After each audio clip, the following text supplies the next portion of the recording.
John Adams warned that the Constitution is wholly inadequate without a moral and religious people. As conservatives, we must reclaim the faith that shaped it, rooted in Jesus Christ and the Bible. To help you understand the historic Christianity that our country was founded on, check out theexaltedchrist.com, a resource website proclaiming Christ as King.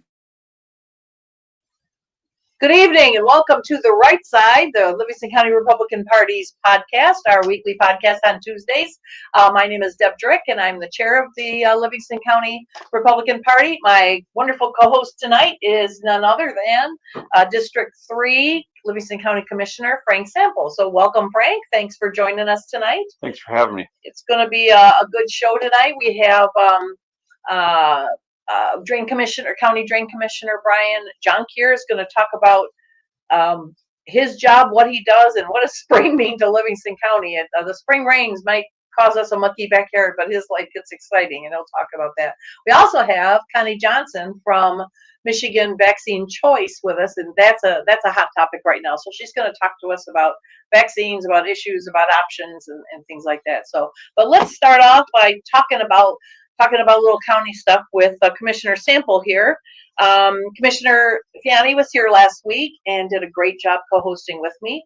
And he talked about the EMS stations that you guys created a way to put in 2 new EMS stations on the north and south end of the county with no raising taxes and no bonding, correct? Yeah, it was some really good work. It started a long time ago. Director Felposh and everybody's been working real diligently to get those projects going. It's it's going to be a great thing for our community. Most of the time in my district, if you're driving out there to pick up somebody in an ambulance, you're going away from most major hospitals. So anything you can gain on time to getting life-saving treatment to people is going to be a huge benefit to the folks out in Southwest Livingston County. And one of them's in your neck of the woods, correct? Yep. So Putnam Township was kind enough to donate or lease the property at Putnam Township for $1 a year. Wow.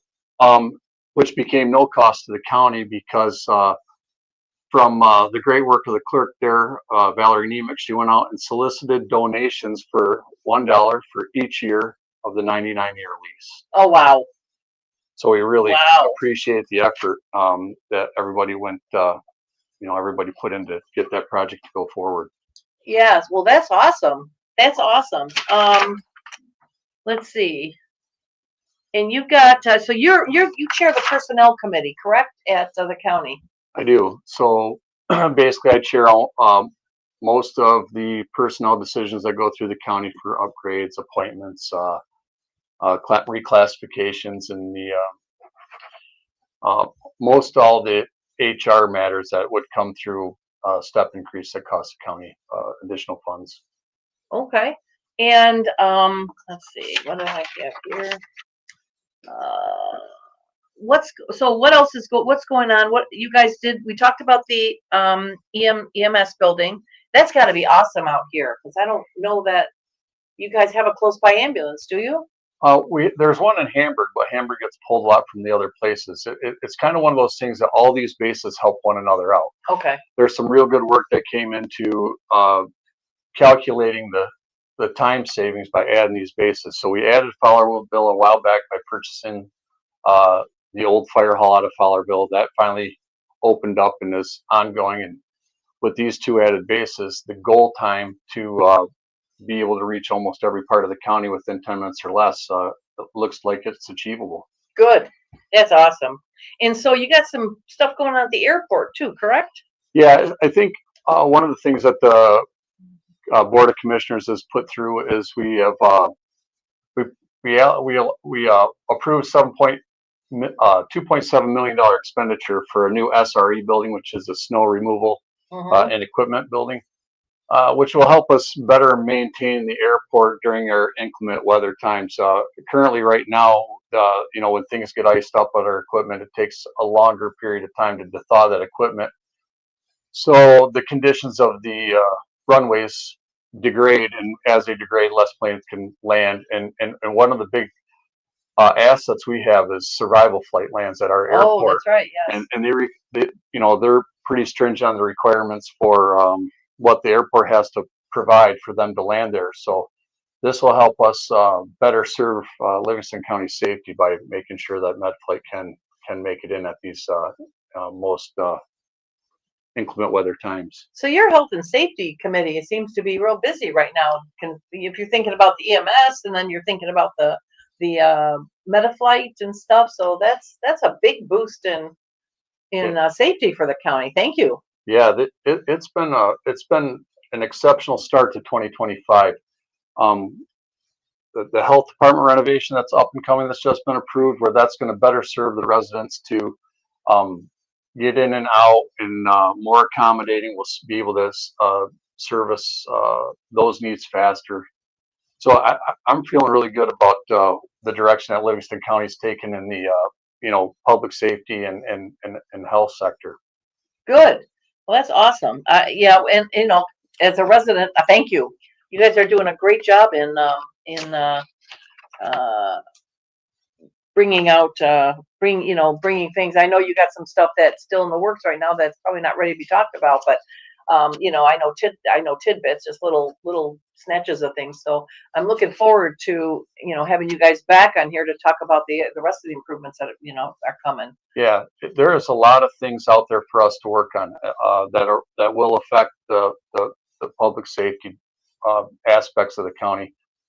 We have opioid settlement money that's going to be coming into the county to help out those. There is some NGOs and county assets that could certainly benefit from those settlement funds, and there's all kinds of things going on with the sheriff, 911. As things come out and we get through these things through the board, I think we're going to be, the infrastructure, the safety, and the communications through the county are going to be greatly improved over the next 2 to 3 years. Well, we've had both the sheriff and the chief prosecutor Carolyn Henry on the podcast, and both of them claim that the statistics say Livingston County is one of the safest counties in the state. So I guess I can see why you guys are paying attention and keeping abreast of things. I know in the time Jay's been a commissioner, I've kind of watched as things passed over time, getting mobile offices in the cars and things like that have just done a great deal for response time and everything else. So hats off to you guys you're doing a great job in that. You got any shout outs for the county staff, county commissioners, people in your district? Yeah, I mean, I think a shout out to Putnam Township and Cox Townships for both of those folks, offering the leases to put the EMS bases on their properties for essentially free. I mean, $99 for 99 years is pretty. It's a pretty reasonable cost. Yes, it is. Yeah. And I mean, some of the commissioners try to get it for 50 cents a year, but it just didn't work out. But I bet I know it was. Yeah. But Ryan Ignatowski, he signed up to run for the 48th again. That's a local guy out of my area that I'm looking forward to seeing how he works his way through there. Yeah, we keep trying to get him on the podcast, and he's busy. Brian, if you're watching this, sign up. Pick a Tuesday. Let's get you on. Talk to people. But there's a lot of good things that happen in Livingston County. I mean, the departments, the directors, the sheriff's department, the prosecutor's department, the drain commission. I mean, it's a well-functioning machine. I agree, and we're very fortunate to live here. Teresa Babin, is that how you pronounce that? Babin, I hope. Great job, Patriots. So thanks for chiming in, Teresa. Thanks for watching. So, all right, well, okay, that's the notes that I have. We're as I said, we have a great show tonight. I want to give a quick shout out, and I'll probably say something later on too. Quick shout out: our Lincoln Day dinner tickets are on sale, and we have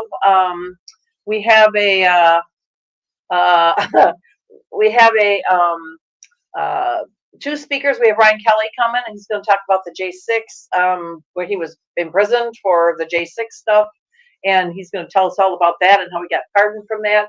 And then we've got the movie Average Joe. We've got Joe from the Average Joe. He's a high school football coach who got fired for praying and took it all the way to the Supreme Court. He's going to tell us his story. So that is going to be a great May 22nd. Go to the Livingston County, LivingstonRepublicans.com, and you can buy your tickets there.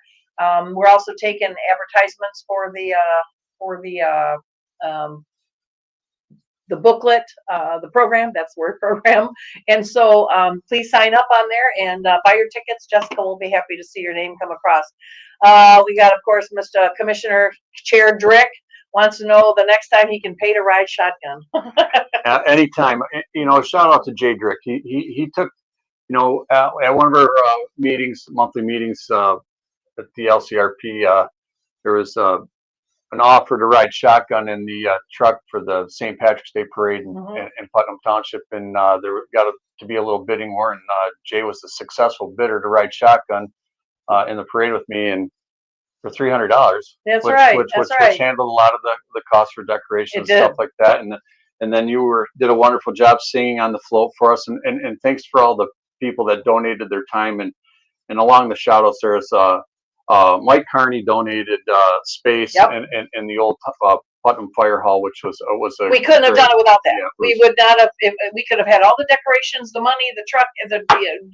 Commissioner Sample donated. He pulled our he pulled our trailer, but he donated the trailer, so he'd let us use it, so we could decorate it and whatnot.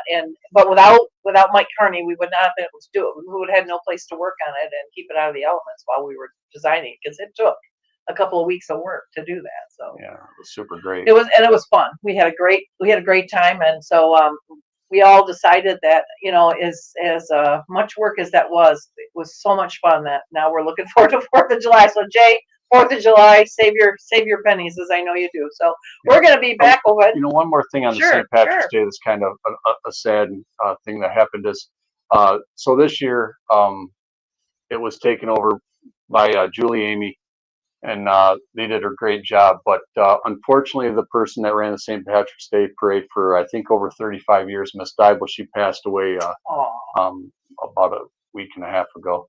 Oh, I'm sorry. But so it's a big loss for Putnam Township. She's been there for a long time. Okay.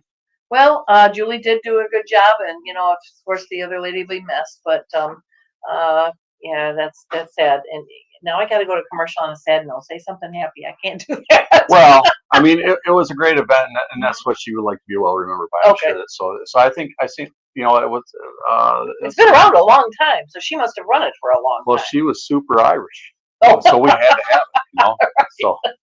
All right, that's better. Okay, we'll be back. We're going to go to commercial here, and we'll go to commercial, and then we'll be back with Commissioner Jonckheere, Drain Commissioner John. I got to be careful. We have commissioners everywhere. Drain Commissioner Jonckheere coming right back up. John Adams warned that the Constitution is wholly inadequate without a moral and religious people. As conservatives, we must reclaim the faith that shaped it, rooted in Jesus Christ and the Bible. To help you understand the historic Christianity that our country was founded on, check out theexaltedchrist.com, a resource website proclaiming Christ as King. Bunny's Fabulous Seasoning is a fantastic new blend of herbs and vegetables made in Livingston County. Add a tablespoon to homemade breads, soups, stews, meat, poultry, vegetables, casseroles, sauces, and more. To order, email Bunny's Fabulous Seasoning at gmail.com or message the Bunny's Fabulous Seasoning Facebook page. It's time to divorce your Marry Me Chicken and take advantage of free delivery in and around Livingston County. Bunny's Fabulous Seasoning, the only seasoning you need.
with welcome Drain Commissioner Brian Jonckheere. Well, I'm glad you came. Thanks for coming. Thanks for inviting me. And this is the part of the show that we do every so often called meet your elected officials. So first of all, how long have you been Drain Commissioner, Brian? You've been like 100 years here.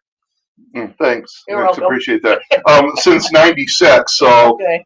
it's been quite a long Wait a time. while, yes. Yeah. So tell us what your give us your background a little bit and tell us like what are the duties, the basic duties of a drain commissioner? So my background, I think one of the most important parts of my background is growing up in this county. So I'm a fourth generation Jonckheere, and we still have the original family farm. So that, is a big reason why I think I was drawn to the job. Now I went to Michigan State. I got my bachelor's in fisheries and wildlife biology there. Yep. And then donned orange and went to Syracuse later on for environmental biology, and then returned and did most of a PhD back at Michigan State before kids became the priority. So and also my background has been primarily in environmental sciences and in biology. And what you find out, because people will say, do you have to be an engineer? No, you don't. And just about virtually any background works with the drain commissioner, whether you're an accountant. And really, to me, it's just about wanting to serve the people. And that's the biggest prerequisite in my mind. Now, in terms of what we do, it differs greatly from drain commissioner to drain commissioner, where you may have some of the counties up north where you have a drain commissioner and maybe a deputy or a secretary. Maybe you don't have either of those. So they become very small offices. And then there's some very large ones that have, DPW is a big part of their office. And so they may have 200, 300, 400 staff in their office. Ours is small, but certainly one of the more diverse in the state. And, anything with water, basically you find the drain commissioner becomes the fill-in whenever they're proposing new legislation, and it has to do with water or doing something physically. They're like, well, who can do that? Well, it's usually only the drain commissioner, because we tend to be oriented towards field work, and that's where it lands. So whether it's lakes, so we have dams. I'd be surprised to know that we do a lot of weed control, weed harvesting in various lakes around the county. The solid waste program is through our office. So any of the recycling events you see, the battery recycling in the township halls or the libraries, our staff collect those. Tire collections, electronics collections. So we handle that as part of our solid waste plan to help with diversion of solid waste away from landfill. So the hope is we don't have to have a landfill at some point in the county. So it involves a lot of those things, of course, working with county drains, whether it be establishing new ones or cleaning them. We have about nearly 400 drains in Livingston County, and totaling some 700 to 800 miles of a linear length of drain. So they're most notably in the western and northern part of the county where you see most of the ag, but we have them established county drains in every township. So anything with water, we do a lot of watershed management. You'd be surprised, even in one lake we stock northern pike. And don't ask me how that happened. It's a long story, but so Yeah, I remember I watched one time. yeah, we dragged you down. That's right, you did. So anyway, it's pretty broad, but the basic aspect of the drain commissioner goes back to a very wet state. In fact, the Surveyor General in the early 1800s testified to Congress that the state wasn't worth the cost to drain the land. Okay. The sign, I tell other people, it was on the border between Michigan and Ohio and Indiana, commonly said, "Don't go to Michigan, that land of ills." The word means ague, fever, and chills, which was a reference to malaria Okay. and the other diseases with mosquito-borne type Right, diseases right. and extensive wetlands. So without our system of drains here, we would see a very different Livingston County. Certainly a lot of the homes that are here either would be inundated for part of the year and would not be habitable, as well as a lot of our road system would not be able to would not be viable, just because the extent of the wetlands were just too much for it. So it has really broad impacts to everything. And so when they were establishing the road network in Michigan, that's when the first drains came about, because it was necessary for the roads. Yeah. So it sounds like it sounds like you should be called water commissioner, because it seems like it's far more than drains, or is it because of the water, because of the drains that somehow connect them or something? And we can actually. I don't think the average person understands. Do you know a lot about drain commissions? I've learned a lot more about drains. More than he wants to, probably. Yeah. What's interesting is that a number of years back, we passed an amendment to the drain code, which allowed us to change the name of the office to Water Resources Commissioner. Uh-huh. And I had it all, the resolution all drafted up. I had it up to the board. Something was bothering me about it. I called and I asked them to pull it. And, my thought was, what that's going to do is, our primary job is to maintain the drains. And when people see Water Resource Commissioner, I was afraid people are going to show up, run for the job. And we see this sometimes with this, I've had people run against me who their big motivation was saving the frogs. Now, I don't know how you do that, because there's nothing that I see in the law that allows me to save frogs. And it's great. And we participated in some volunteer efforts there. But the main issue was to support the farmers and the agriculture. And I was afraid if we changed it, that would be forgotten. So I've always kept it as drain commissioner. So it's a real good point. Yeah, I think so. We got our first question for you. Stacy Rutledge wants to know if, let's see, there's been some questions of a company looking at faucets for backflow preventers. I know what that is, but some of the people around me asked. Well, that's more of a drinking water question on your home faucets, and we're kind of more involved in the stormwater outside of the house. Okay. And that would be something maybe to ask the health department, because they do have a drinking water person specifically for that, and they probably could offer a much better explanation. Okay, so that's why you're not a water commissioner. That's why I'm not a water commissioner. Outside water, only outside water. Okay, now we know. All right, so let me ask you this. So staff, how many staff do you have? You kind of were talking about different places. I have 26 staff. Does that include your DPW or? Yeah, we're all one in the same. Okay, one in the same. Okay. And so, like, what are some of those staff members, like your key members there? So I have a chief deputy and deputy, and my chief deputy handles all of our stormwater, all the drains, and basically the drains. But also, since he's an engineer, he's also supportive across the board. But my other deputy is in wastewater, so he handles a lot of our sanitary systems. Okay. So that's a big part. I didn't even mention that earlier. Drain and sewers. There's a whole new thing there. And that's a big aspect of our job. And then we have a environmental projects manager who really he works with my chief deputy on the dams, on watershed management, on our lake improvement, so harvesting and weed control, that type of thing. So that's a good segue. We were talking with Commissioner Sample and about the county.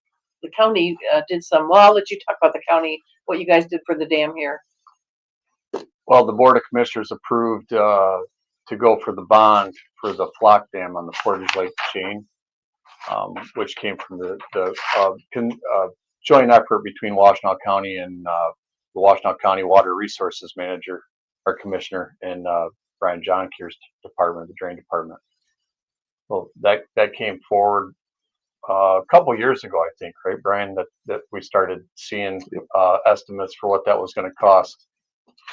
And then I mean, his team did a great job to put it forward, go through the roles, and I think he can speak a little bit more about the efforts that his team went through to get that to the point that we saw it.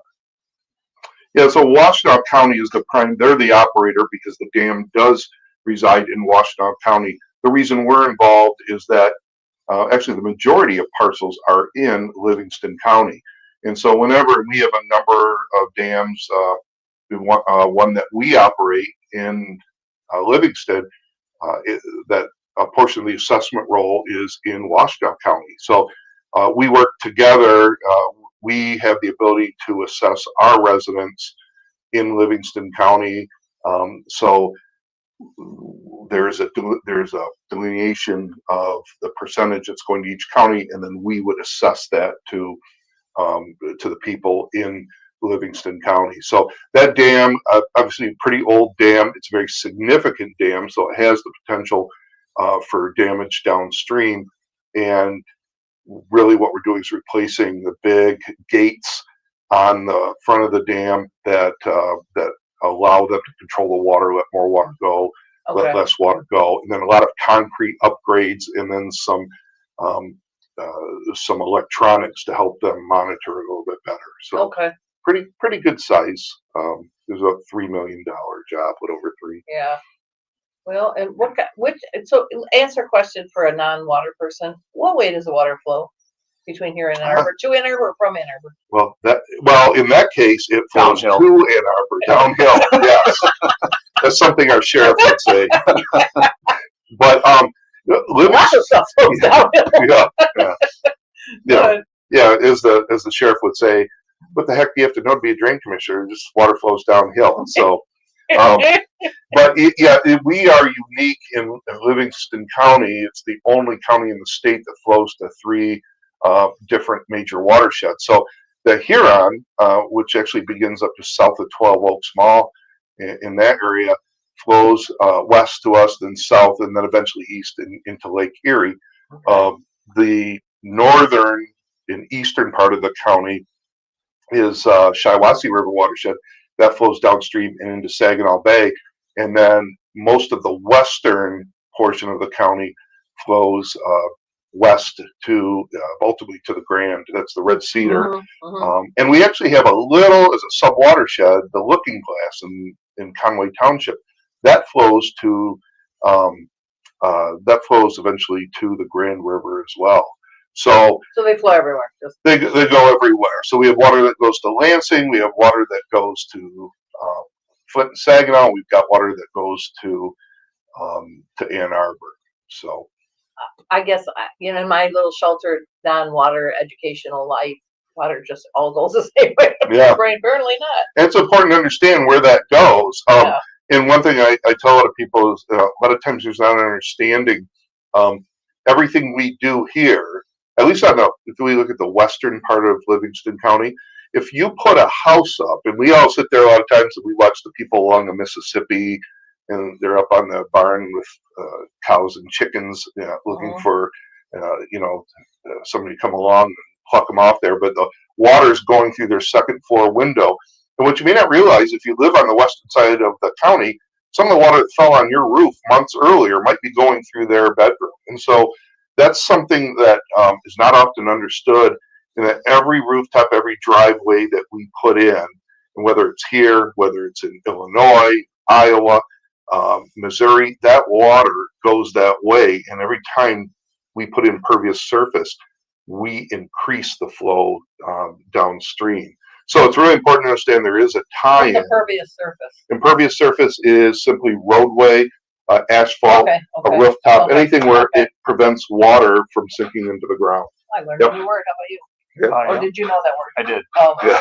Okay. He's a construction. Right. He knows it. I'm like you now. For my district, most of my district, or a lot of that, what was developed in the lake water level was that is on the Livingston side is in my district, and it's also in Nick Piani's district. And basically that dam regulates the lake level on Portage, Little Portage, Tamarack, and Baseline. And these guys did a great job, because there was a lot of concerns from the citizens about who was the beneficiary of this dam, because the folks on the, on those 4 lakes are wondering why the upper chain folks weren't being assessed value to that dam. And it basically, essentially to maintain the water level on those 4 lakes, per the law and per the way the district was set up, there would be no true way for them to regulate those upper lakes. Okay. We in my opinion, we would have to pre-drain our lakes to anticipate, a severe waterfall. That's exactly right. And I grew up on those lakes, so I know it's a dry summer. Or those lakes are not, the deviation in lake level is not much, but you go up the chain and it's the river gets shallow. Some boats can't make it through that area. Uh-oh. Did you hit the? Hold on, we'll be right back.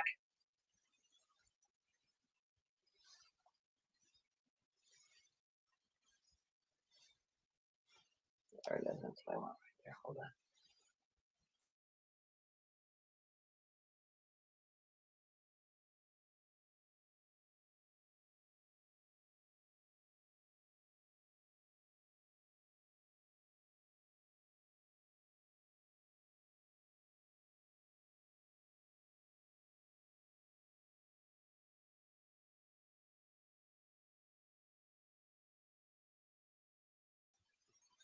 Okay.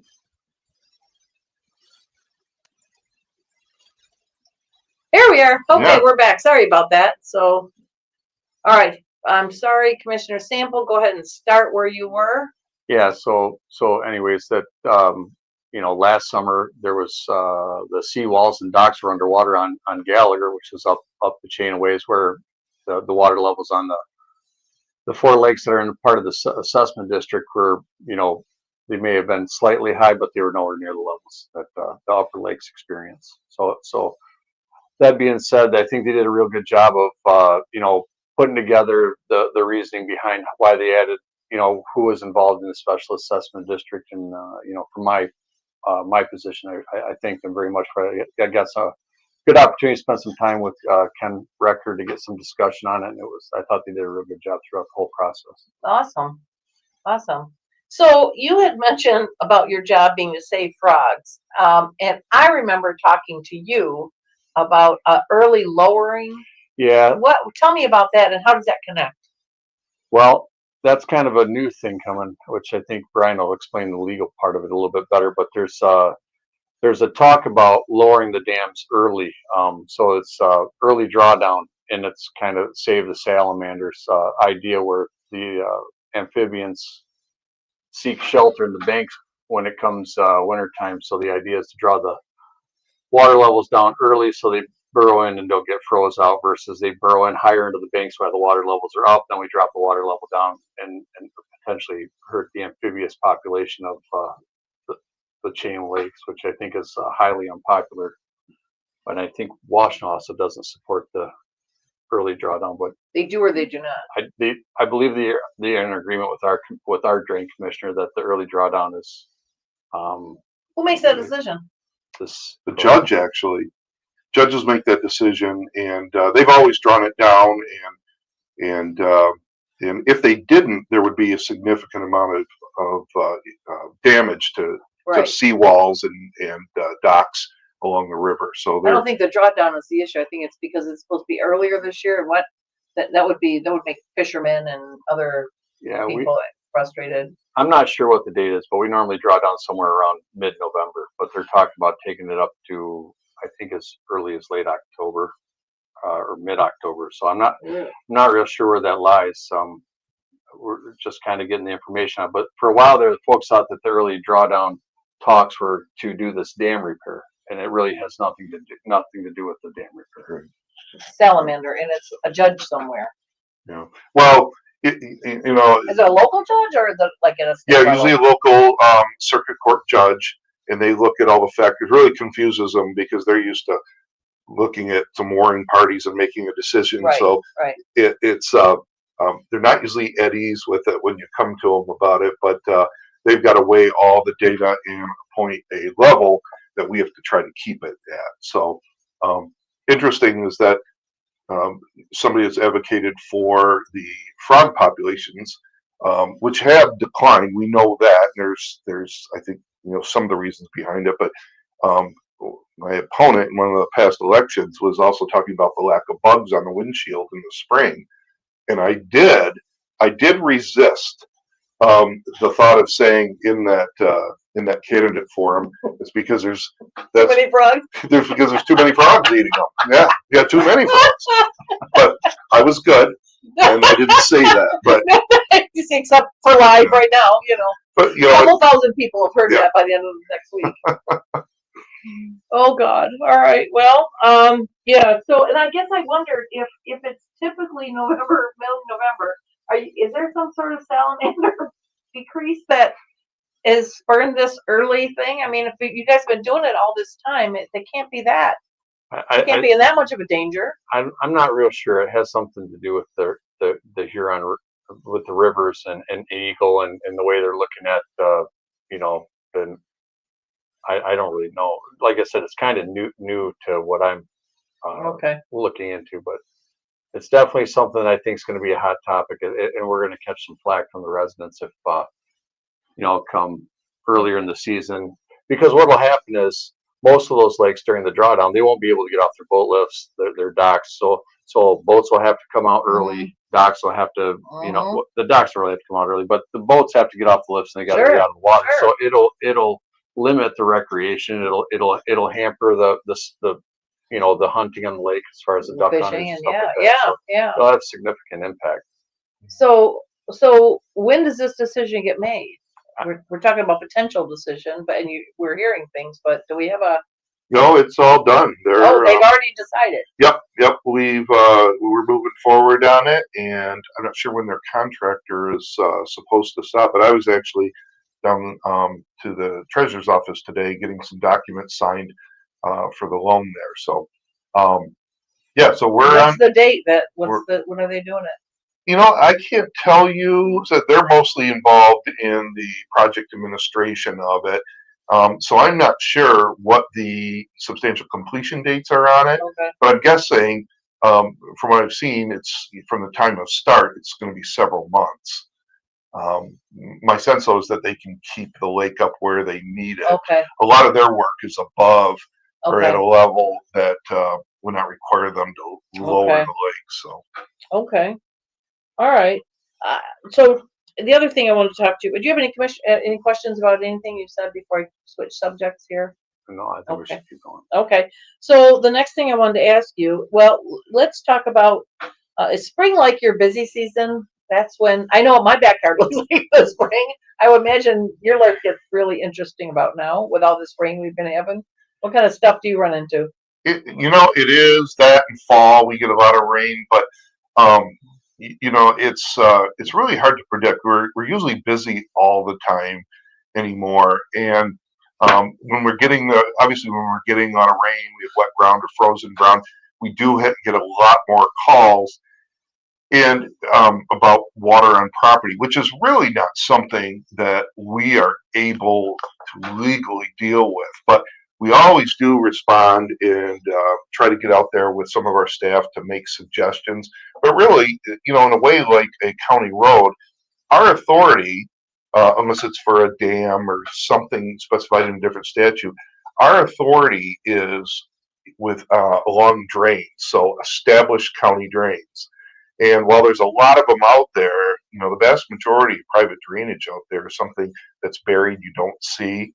And we have no legal right to be on somebody's property. So we got to be real careful about that, because if we're on somebody's property doing something, and there's an accident, then the county can be liable for it. So, once you get off or outside of our easements, then you open yourself up. You lose a lot of that governmental immunity that we have when we're within our easement. So a lot of people assume that if there's a water-related issue, we can, show up with dozers and handle it, and they're high and dry. Well, that's not the way it works. We will go out, we'll shoot elevations, we'll give them some drawings, we'll suggest means of, and that can be really helpful too. And we do that quite often. That sparks a question I have. So, the easements and different things to the drain. If the county drain, say, runs right through the middle of somebody's 40-acre parcel, do you have access to that, or do you have to Yes. ask for access? No, we don't.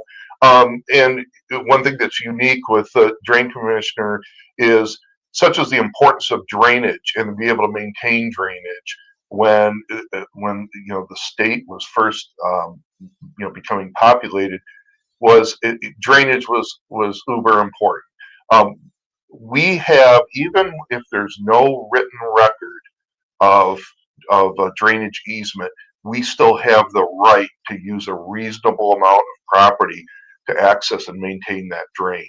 So, so we have absolute rights to get on those drains. Now, if we're going to be doing something on somebody's property, we've we passed something here a few years ago requires us to give them written notice of at least 5 days, which is good. I mean, we typically do that anyways, but even if it's not recorded in the drain, most of our easements are not recorded, and we don't have an ability to spend money to record them unless there's a petition project.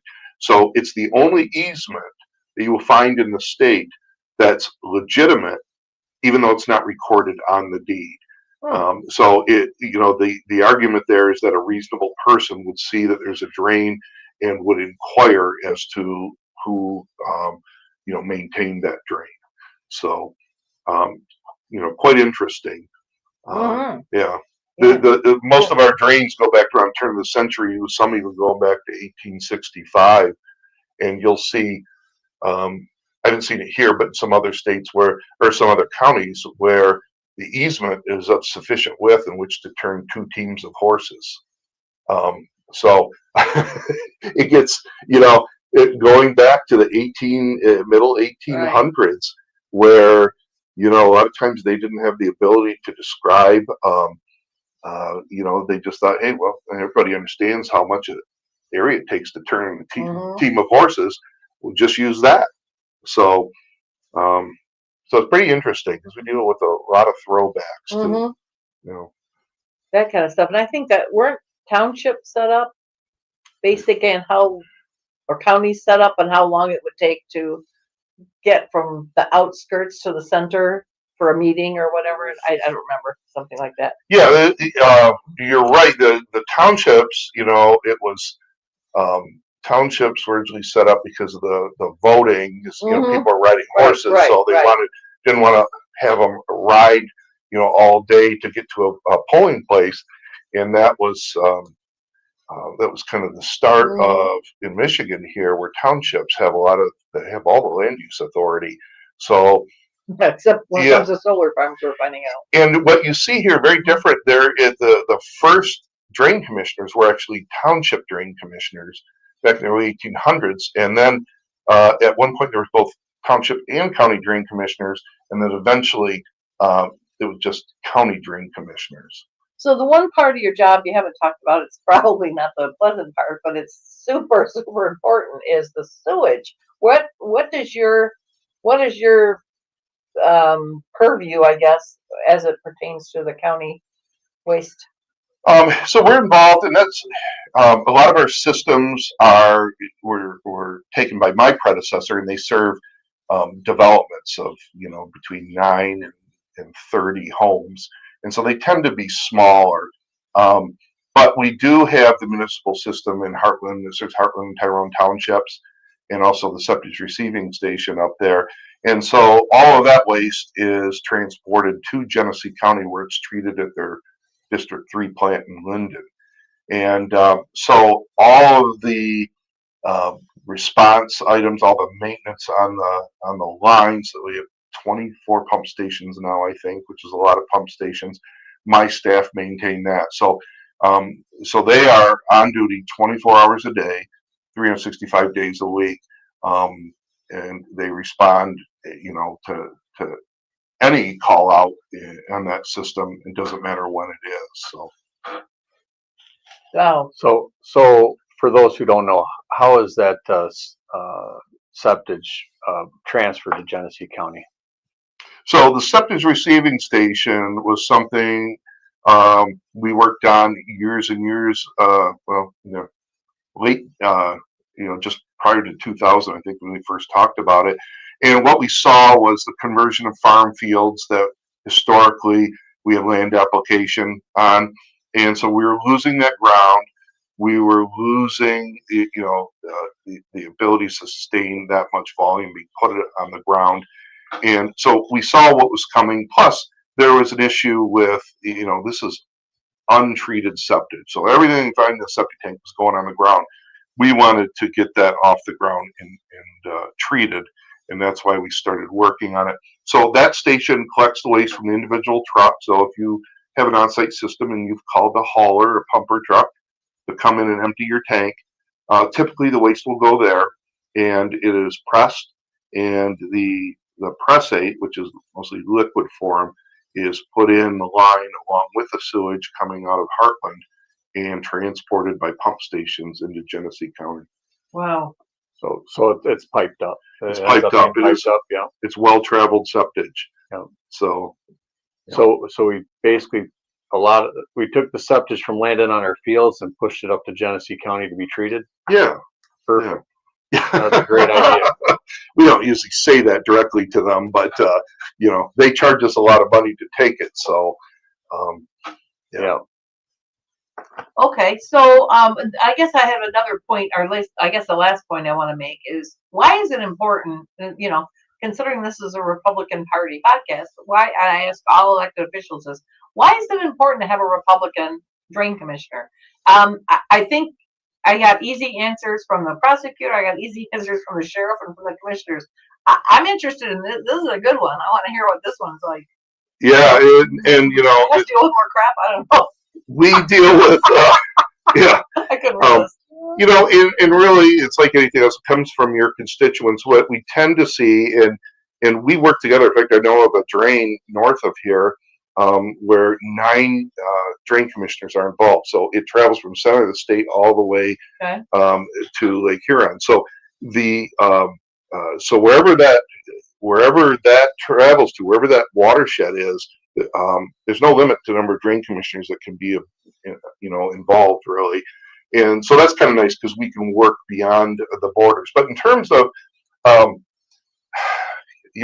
know all the drain commissioners, obviously from where you have large urban populations, those tend to be Democratic drain commissioners. When you get a little bit more rural, they tend to be Republican. And I guess in my experience, what I've seen, personally from those that run against me, is the emphasis tends to be on the bugs and the frogs. Now, I'm not saying we have some phenomenal drain commissioners that are the Democrats are good friends of mine. However, the focus tends to be more environmental, of course. And the Republicans tend to really kind of, in my opinion, stick more to the law that says, listen, it doesn't say we can do anything with frogs. So if I start assessing my constituents because they say frogs, there's going to be a problem there, especially if I get taken to court because it's not legal. Now, yes, can you get grants and work collaboratively with the state and that? You can do that, and we've done that before. But there is what I see in more Democratic counties is the projects tend to be more elaborate. It's not everywhere, but and I can point to some Republican drain commissioners that have really done some head scratching things. But it tends to be more elaborate, where you get into rain gardens and things like that. But those are things that tend to be more acceptable in the urban areas, and so it probably is more appropriate. But in terms of to me, is there any obvious reason it should be Republican or Democrat? Other than from the fiscal responsibility side, I really see that as probably, but I have known some very fiscally responsible Democrats as well. But that's just kind of a general, is what you would Okay, expect yeah, with a Republican Drain Commission. well, good. All right. Well, thanks for being here, Brian. I know I learned some stuff. I'm pretty sure that our viewers did too. So appreciate what you do. Did you want to ask what my biggest hurdles are? Oh, that's right. Okay. Good. What are your biggest? I'm sorry. What's your biggest hurdle? Well, everybody should know this and knows me is Mike Murphy. Do you mean personally? Did you take it out? You want to take job wise? Okay. It's important. It's I think important for everybody to understand, because what we see, I'll put it between two different things. One is a really poor set of land use laws in this state, which essentially says, you can build whatever, and then the problems as they result, people can petition, and the drain commissioner and the road commission and the MDOT come in afterwards to fix those at tremendous cost. And that to me is one of the biggest wastes. So we are very, not always, but in the sense of stormwater, it's set up to be very reactive, very expensive way to do things, where it would be better if we planned this out beforehand. So we are limited to doing very little maintenance based on how many miles of drain we want to work on. And until somebody petitions the people, so which means they've got to be flooding first. Sure. It really doesn't unleash us to do major work. So I would say our system of land use and the current laws, the drain code in particular, even though it's forward-looking in a lot of ways, that certainly is one of our biggest challenges in our jobs. The other one I would say that's right up there is the extent of state overreach. And we see it constantly with wetlands protection. We haven't really seen much in the way of changes in those wetland statutes or in inland lakes and stream statutes, but their interpretation at the state has changed. What we can do a fraction of what we used to do, and so we will see sometimes, and I'm sure Commissioner Sample may have seen this in his work, where we've had projects and the permitting cost and the requirements for the permitting cost more than the project itself. Oh, wow. And that is really discouraging. That's really bad, yeah. And we have to assess that. So unlike a road commission, when we get a chunk of money and they have to divvy it up over the course of the year, we're different. Theoretically, we could do, if we were petitioned, an infinite amount of work. So, but that all has to be assessed back to the property owners and local units of government. And we find that the requirements coming out of the state aren't necessarily based in common sense and are overreaching and are enormous components to the prices of our project, and it keeps going up. And just to give you an idea of the attitude, we were talking with the lake in Brighton, and they were flooding, and the only outlet, they had no outlet, so if they petitioned for a drain, we'd have to run south to the Huron. And the first response from our state regulatory agency is, well, we're not going to issue a permit for that because it's rattlesnake habitat, and the Michigan militia, Civil War Michigan militia, trained there years ago. And so so it was pretty clear that people flooding were secondary to all that, and I said, well, we'll let a lot of mice go. We'll dig the trench, put it underground. Snakes will never know about it. But that unfortunately is a big part of our job anymore, and it leads to a lot of cost. So bet. Those two I would name as our biggest besides Murphy. Yeah, well, besides yeah, 2 and 3 on that. Well, I have to tell you, from my own experience with Brian, we have. I can imagine that. Mr. Murphy has a little bit to say in that too. I know recently I got a phone call at 8:30 in the morning, and he said, from Brian, he said, Deb, come on over to Thompson Lake, come watch us release Pike. It's 8:30. I'm having coffee. I'm in my pajamas. He says, I don't care what you're wearing. I'm not coming in my pajamas. Because how long would it take? Oh, fine. I'll throw on some clothes, put my hair up. All right, I'll be there half an hour. Okay, fine. So I go over, and it was interesting watching all these pike get released into the water, except that when I got back, Mr. Jonckheere had taken some pictures of me looking at the pike or whatever, and I got them back to me, and I was photoshopped wearing surf pajamas. What is this?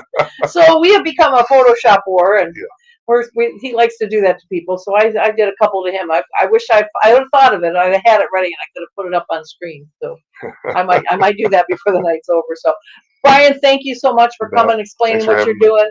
We're gonna and then we have Frank Urbans chimed in to say thank you all, and Stacy Rutledge also says he had those interesting information, so we appreciate that.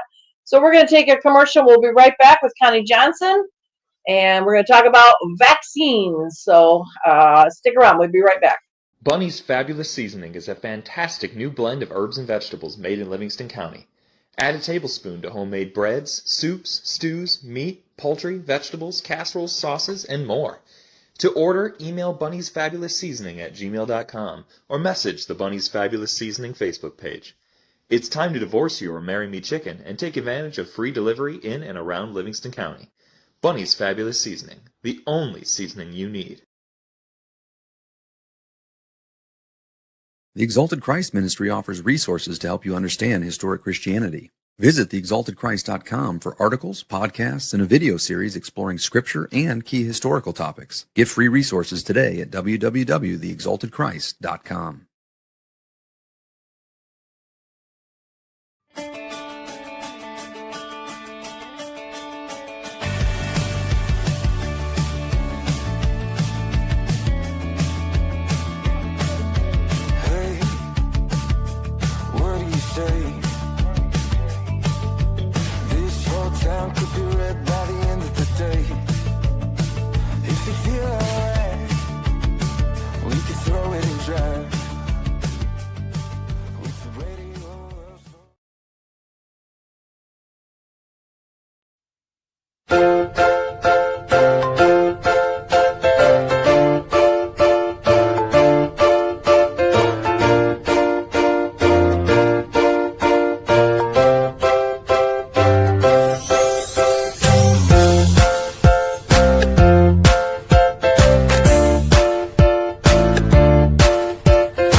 Welcome back. We are here now with Connie Johnson from Michigan for Vaccine Choice. Welcome, Connie. Thanks for showing up.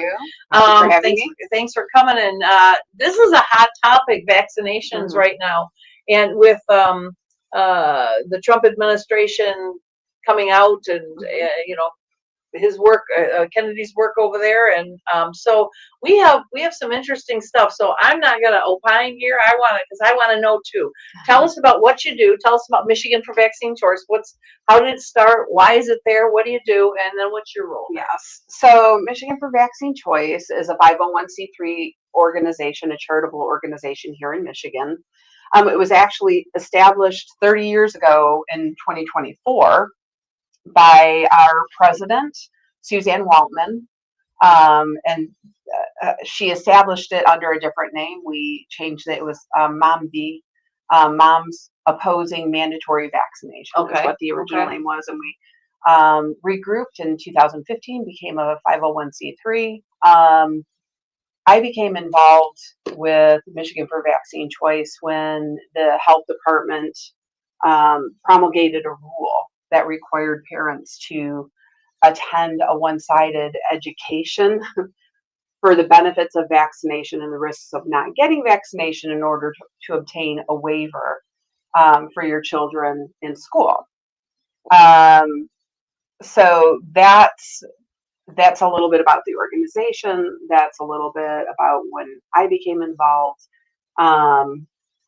And I know that it's a really big hot topic right now, simply because, every year we have the measles outbreak. Every year. This year is no different. The MMR vaccine, in my opinion, and all of the studies, if you follow doctors like Dr. Peter McCullough, the studies have shown that the MMR is ineffective, it's dangerous, and it causes a lot of injury and death in children that get it, especially when it's given during an outbreak. So it's not going to help during an outbreak. In fact, some of the adverse reactions to the MMR vaccine are what's called atypical measles, which is measles, and a rash, a measles-like rash, which is also the measles. So surprise, surprise, you can get the measles from the MMR. That's not to say that it's not preventative in some people. And anybody not watching and not knowing that, it's measles, mumps, and rubella. Measles, mumps, and rubella. Now, I've had the MMR 4 different times. I have no titers to it. So I'm one of the people that it's not effective in. It's between 5 and 10% of people that never mount an immune response to it or the lasting antibodies. We're of the last generation of people whose parents had measles, mumps, or rubella. Oh, I had it. I had measles. You had measles. Mm-hmm. And so I did not have the measles, but my mom, passed on her antibodies through breast milk. So that happens as well. Unfortunately, we're the last generation of that type of antibody that's being given. And that's interesting. I mean, I remember I started having children, and suddenly there's measles and mumps and vaccinations. I'm thinking, geez, when we were kids, one of us in the neighborhood, first one that got measles, everybody had a play date. Right. You wanted every kid to get it over with, and everything. Same with chickenpox. Right. You got one year, everybody had a play date. Right. Let's have a party for so and so, and we didn't know why, and then we all had chickenpox afterwards, but we all got it over with, and so that was it. Yeah. So, what's really interesting? Well, and that was a natural booster too. So now we have the chickenpox vaccine. Kids don't get chickenpox, and then we have herpes zoster, which is shingles. Being exposed as an adult to chickenpox once you've had chickenpox is a natural booster for the shingles, and so we don't have that anymore. So now we're getting people getting an attenuated, which means a weakened viral live virus vaccine. And surprise, surprise, we're getting people that get shingles. So we're sharing that viral load across completely vaccinated populations. So, and here's a little nice factoid. In 1978, our legislature had the foresight to add the other exemptions. So in the state of Michigan, we have 3 exemptions. We have medical, religious, and philosophical, which is called the other vaccination.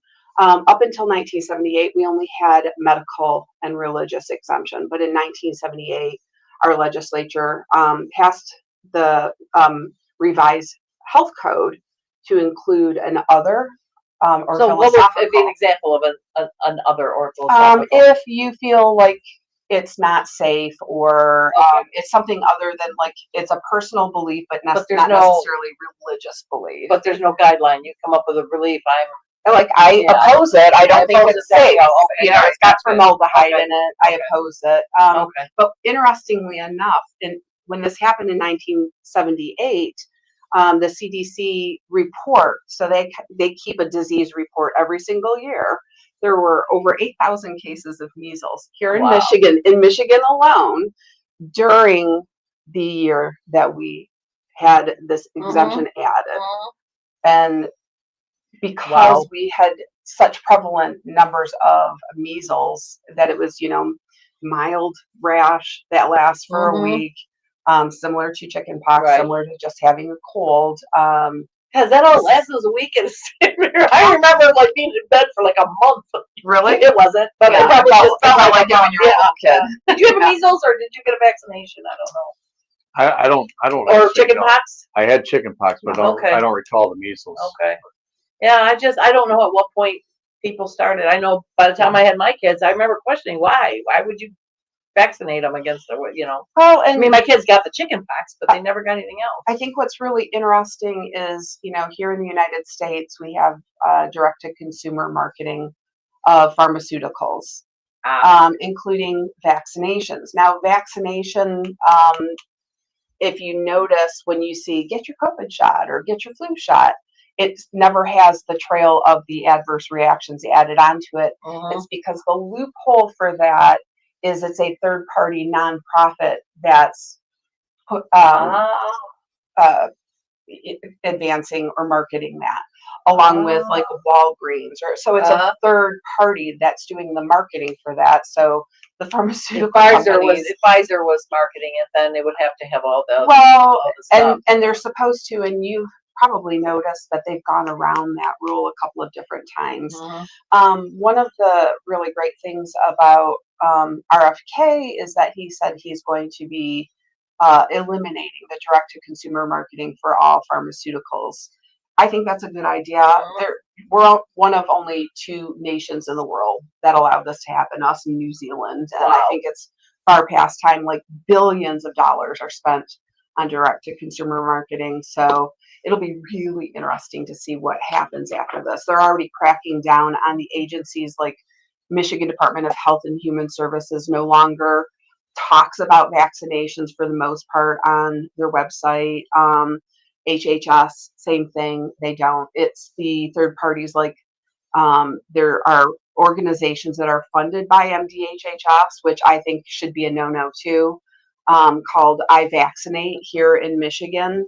And interestingly enough, they sued or sent a cease and desist to Michigan for vaccine choice a few years ago because they were saying I vaccinate, and we're like, we came out with a campaign that talked about vaccine injury because this is a very prevalent thing here in Michigan. We've got a lot of families that have suffered the death and injury from vaccines. So we came up with a campaign called I Vaccinated. And here's my story afterward. They sent a cease and desist to us, so we switched up the campaign. We do have a really great website that's chock full of vetted information, including information from the CDC, from the FDA, MichiganVaccineChoice.org. You can become a member of the organization and get a newsletter on a monthly basis. This lets you know any legislative updates that are going on with the organization, just staying up to date mostly. But there's some really great information for parents who don't know how to get a waiver from their school. The other thing that I wanted to mention is not only do we have this promulgated rule, so right now we have a statute that's very clear, very unambiguous, that says if a parent has an objection to vaccination, I write it down and I hand it to the administrator of my school. It goes into the child's educational record and it is protected by federal law. Right now, we have the interspersal or the jump in of the health department kind of including themselves in this process with this promulgated rule. It conflicts with this state law. The health department meaning the state health department? The state health department, Michigan Department of Health and Human Services promulgated this rule. It's Rule 325176. That's how much I read these things. So it requires the parent to go to the health department, the local health department, to obtain a waiver. They give you an education that tells you vaccines are great and you're a horrible parent if you don't get them. And it's truly how it was happening for many years. In 2023, they rolled out a new digital process using the vaccine tracking system called MICR. MICR is the Michigan Care Improvement Registry. This was introduced into schools in 2006, and it is the means by which the schools tally up the number of waivers, and when people don't, when they allow the sharing of their personal information with the health department. Okay, Jimmy's got his DTaP and his chicken pox, and he's up to date. Susie's got her waiver. That's how we report it to the health department. However, in 2023, they decided to take away this paper waiver, which is what we have by law in the promulgated rule. And they're saying, parent, you're going to put your information, your private health information, into our digital portal. They don't disclose that you have the opportunity to opt out. They don't disclose what this is being used for, where it's being stored, and who it's being shared with. And surprisingly enough, it's illegal. The Michigan Department of Health and Human Services is doing an illegal capture of personal health data, and they've been doing it since 2023. We had an attorney. I wonder what changed then. Yeah, right. We had an attorney write up, and this is on our website as well. If you go to michiganvaccinechoice.org under news and stories, way back in like page 1, it's a whole legal cease and desist to the Department of Health and Human Services, and it just pretty much lines up how this violates the statute, and ultimately how it curtails our protections for privacy under federal law as well. So there's a lot going on. I do a lot of talking with people in terms of trying to just educate them, because these are really complex subjects, and it's very overwhelming to a parent to pop their head up when they've got a 3-year-old and they want to go to preschool, and all of a sudden they have to jump through these hoops. And because they're jumping through hoops, they're not recognizing that their data is being stolen, and that things are happening without their knowledge or consent that shouldn't be happening under the law. Wow. Wow. Now, as far as the COVID vaccination, there's a whole lot of talk about side effects. I remember we had, and I don't recall which ones. Brad Paquette, I believe, was one of them. Brad there was Paquette another one. Vaccine injured, yeah. Yeah, like within, these are relatively young. They were like 40s, and they got their vaccination and heart attack. There was one other one. I don't remember which one. Right. I think in the Senate, but they had two legislators that within a very short time of their vaccination had heart attacks out of nowhere. And these are young, healthy people. Yes. So with no prior, health nothing. conditions. Yeah, no reason in the world that should have happened. Well, and those were the immediate. Now we're hearing a lot about the residual stuff. Yes, yeah. And that is going to continue happening because the damage that's done to the heart. And if you follow, I would highly recommend, if you don't follow Dr. Peter McCullough, follow him, Dr. Peter McCullough. He is a world-renowned cardiologist. Michigan for Vaccine Choices had him speak at our events a couple of different times. And the first time he spoke was 2019, before COVID. And what was really interesting is that he was still like, no, childhood, immunizations are going to protect the children. So he wasn't even where, like now he's come full circle on that. So, but he does some really great studies that are just, they're really robust studies and long-term health outcomes on the cardiac health. And they've identified, I think it's like seven different disease processes that are as a direct consequence to the COVID vaccines. So we haven't heard the end of this. Wow. What's really interesting is, not only do we have COVID to worry about, but they're trying to transfer all of the current, like the flu vaccine, the RSV vaccine, the pipeline is full of mRNA technology. We do not have a handle on it.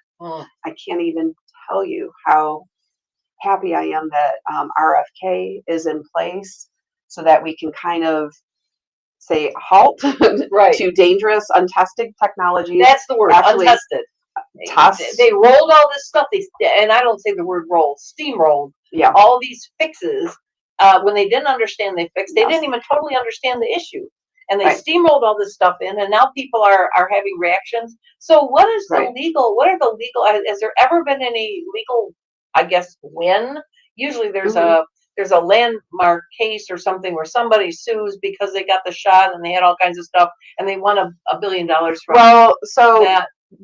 Here's the thing. In 1986, President Reagan passed the National Vaccine Injury, Childhood Injury and I always get the acronym mixed up, but it's the National Childhood Vaccine Injury Compensation Act, which in the 11th hour was gutted so that it favored the pharmaceutical companies and gave them no liability for death or injury caused by their product.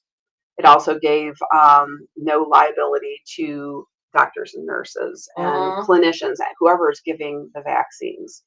So when you look at the childhood vaccination schedule, which is on our website, it tells you this is you can't really see it. This is what we used to get in 1983. Okay. This is the list that we get now, and guess what? There's like 20 more added onto this with the RSV and the COVID vaccine. So when you look at where we started when this Vaccine Injury Act was passed. I'm going to take a picture of that and then I'm going to put it up on the screen. Yes. Get out of this. And when you look at, and this is the old one. Yeah. I don't have the new ones printed out yet. You will see that take away the liability for a product that causes harm, and you have this entire pipeline of just nonstop. So what we're doing to our children, and you're saying now we as adults had, very few vaccines. Right. Our children go through a lot of vaccinations. We have currently 1 in 36 children has been diagnosed with autism spectrum disorder. That's getting updated. I think the new number is going to be 1 in 33 children. Like we didn't have that before all these vaccines. No, we didn't have it. Well, we didn't. It was vaccines. It's what's in our food, the only what's in vaccine our I think I ever got as a kid was it TB, that you got the little scar, little tuberculosis. Nickel, the little tuberculosis, little nickel. Some people got on their arm. I have mine on my hip. Okay, that's smallpox. I think that's smallpox. That was okay. I couldn't remember what it was, but I remember TB was the little triangle poke, the little 3 pokes. Yeah. Yes. Yeah, I remember that too. So there's, and then polio. We took a little sugar cube, right? Something in there, but that was back then. That was then, and this is now. And now we have parents that are, just lambasted by doctors, kicked out for just even questioning the schedule. Like, when did we get to the point where we're just not even allowed to talk about, what we're putting into our bodies and our children's bodies? So we're not an anti-vax organization. We support people's right to choose with an informed consent conversation. Right. And it's really hard to get that when, people like me know more about what's going on with the vaccine schedule, what the particular ingredients are, what the adverse events are. Like, we have doctors that just haven't been trained. Medical school scares our doctors and nurses away from that. We've got a lot of doctors that are part of our organization that speak up. And I had an hour-long discussion on the vaccine schedule and why you should stick with it. And that was the extent of my education on vaccines. So it's we really encourage parents to read it for yourself. I mean, if you're having a child for the first time, you've researched baby bottles and clothing and cribs and car seats. research the vitamin K, research the Hep B, because those are forced on brand new babies the first day of their birth. Tell me about Vitamin K is not an actual vaccine. It is a synthetic form of vitamin K that's supposed to stop or help aid clotting. Okay. So, what they really scare parents with is if you don't get it, then your baby could die of a brain bleed. Well, of course you don't want your baby to die of a brain bleed, but the baby starts naturally producing vitamin K at 8 days. There's a black box warning on this particular medication. It's got, I think, 250 micrograms of aluminum in it, which is toxic to a brand new baby. Yeah. The Hep B vaccine, I could go on and on and on about this, but I won't. The Hep B vaccine, there is zero chance, unless you are a prostitute or an intravenous drug user, that your baby is going to fall prey to hepatitis B. If in fact that you do get exposed after the fact, there's an immunoglobulin that can be given in place of the vaccination. Wow. But that vaccination, the safety study on it, just to let you know, if you had to guess for a hepatitis B vaccine that's given to a baby literally within hours of the birth, how long would you say they studied it for safety? Just guess out of the blue. I have no idea. You want to get 5 years? 5 years, you would think. How about 5 days? Oh, that's long. 5 days. Oh. They cut it off at 5 days because a lot of the adverse reactions were happening after 5 days. So if they did 5 days, then Aaron Siri, who's a brilliant attorney that works for Siri and Glenstad, has some really, really remarkable comments and lawsuit implications for the hepatitis B that are also on our website. I saw you taking notes, Frank. Do you have a question? I was actually taking notes to read into some of the stuff further, because I'm just taking it in. I'm personally I'm not well educated into all the vaccines and different. I can tell you I'm unvaccinated as far as COVID and things like that go, but as far as understanding where this vaccine push is coming from, to me, regardless, it's just another overreach where there's a lack of information from one side to another, and the choice is taken away. Right. I would have to concur with that. We don't have informed consent here in the United States anymore. We have, I'm the doctor and you do what I say because I know better, and somehow we've gotten out of being able to have a conversation about it. Doctors do not know everything. They are humans and they make mistakes. In fact, medical mistakes are the leading cause of death in our country. So parents, you are your best advocate for your child. You know your child better than anyone ever will, including your doctor. And if you have a doctor that tries to bully you or give you ultimatums or threatens to kick you out of the practice, go find another doctor. In fact, skip the pediatricians altogether unless they say, I don't push vaccines at all. Okay. Find a family doctor. Yes. Find a family doctor. Find an alternative therapy. Chiropractors are great. I'm not going to give medical advice. Sure. But this, as a parent, this is what I did. So and my husband has been a vitamin and herb, natural for years. He's a guru. He's got books and books, and I'll tell you, I don't necessarily let him diagnose any issues, but at the same time, if I have odd stomach ailment or indigestion or whatever, out comes a little cup full of 40 things in there, and I take and I feel better. Yeah. And I will tell you, I suffered for the last year. I wore for 8 months. I wore a brace on my wrist. Right. For carpal tunnel? No, it wasn't for carpal tunnel. It was. I started about a year ago. I started getting in my joints. I started getting a soreness, Mhm. And it just was like, and I'm thinking, all right, I'm old. I'm going to get arthritis, right? In the morning, I have to run my hands under warm water just so I could bend them without pain. Right. Then I got trigger finger, and this, it would lock, Yeah. and that would hurt. And then I got it in this finger. Yeah, it's called inflammation. It was what it was. Yeah. And then I started getting tendons in my wrist, and this bone right here, this wrist bone started growing like a grape. And I had MRIs, I had doctor, and I'm wearing a brace. So I'm not moving my wrist, and it was horrible. It hurt. Everything hurt. I touched my thumb, and I would just scream. I went, the doctor, first thing the doctor asked me is, what are you doing differently? And it turned out I'd started taking my statins in the morning with my thyroid medicine. Oh my gosh, that's what did it. As soon as I stopped, I put my statin at night, thyroid in the morning, all pain gone, except my wrist. Yeah. I still had tendon, and my bone was like a grape. I had more MRI, more x-rays. I've got arthritis. The doctor says, go home and start taking some omega-3 and some turmeric. She said, that helps with inflammation. Yep. I think, okay, I go home. Jade, you have omega-3 and turmeric? He's like, of course please. I do. Okay.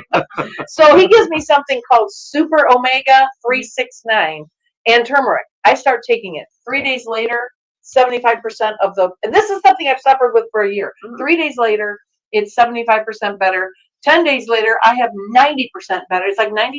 I can barely, if I move it odd, I can feel a little tinge in there. You can see the bump is not huge anymore, the little bone. It's a slightly bigger than the other one, but it was like a grape. It was huge. Yeah. So 10 days, and now it's been a month, and it's just negligible. So there is something to be said for this. Oh, absolutely. You know, that it's an anti-inflammatory.